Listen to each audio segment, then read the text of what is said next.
Hi, everyone. I'm Micah with True Fluency, which is online customized classes for adults or teens. And today we're talking about to dictionary or to not dictionary. Everyone knows and has used a dictionary before. It's a useful tool that can be used to either look up a new and strange word and its meaning in your mother tongue, or learn more about an unfamiliar word in the new language that you're learning. Whatever use you're using it for, it's clear that a dictionary has many uses. But should we always use it when learning a new language? That's what we're talking about today.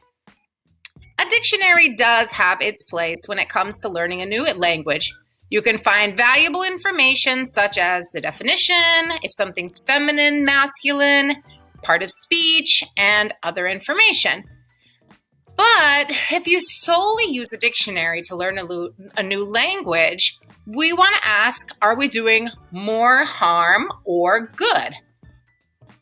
A bilingual dictionary is used for translating a word between two languages, but it might hold us back from fluency.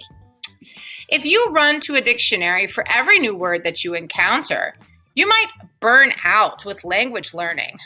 That's what happened with me with French.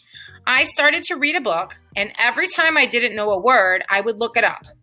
After about 3 hours, I was on page 4, and I was bored. So I just started reading the book and being like, you know what? I only understand 70% of that sentence, but I just need to keep going. And by the end of it, I had read 400 pages in French. So I think there's a time for the dictionary and a time to push on and learn in the context. So this is the same for listening exercises as well. If you're listening to a podcast or watching a movie on YouTube or Netflix, then you should do the same and listen to it fully to get the full context of the situation that you're either reading about or watching. Of course, if you want to, make a note, jot it down so you don't have to go searching for the word later on. Then you can read.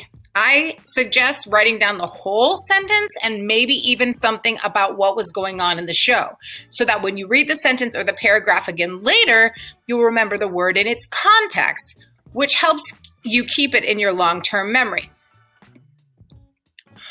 Okay, 3 ways a dictionary might not be super helpful other than what we've talked about. Untranslatable words or phrases. What are those? Well, those are words unique to their language of origin. They have no direct translation or even an equivalent in our language. Untranslatable words are beautiful since they give us a window into the culture of the people. A few examples are yugen, a profound, mysterious sense of the beauty of the universe, Japanese. Dépaysement, a feeling of restlessness that comes with being away from your country of origin and feeling like a foreigner, French. Frilero, a person who is particularly susceptible and sensitive to cold weather, Spanish. Another reason a dictionary might be tricky is that words can have a lot of different translations and meanings. And as a beginner, you may not know the correct meaning of the word, especially if you're not sure about its context. For example, in Inuit, there are 50 different meanings for the word snow. We can't even imagine that. Third, English words can be a different part of speech. This hiccup is more common in the English language compared to other languages, but it's still important to know this when it comes to learning a new language. For instance, the English word best can be used as an adjective, adverb, and verb. But the issue comes up when you're translating the word. For example, best in Russian has various translations. Now a bit about a solution.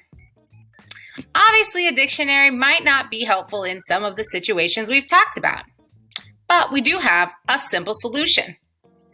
You could use an online dictionary that also gets feedback from others. It's almost like a Wikipedia for translating because so many people are chiming in. Our favorite one is wordreference.com. Here you can ask questions to native speakers, which allows you to get many responses. And you can see which translation best matches what you're watching or reading. Also, you can hire a professional online language tutor who is fluent in your language and the language you're learning to help you tackle these problems and learn all of the new words. See you again soon. Thank you.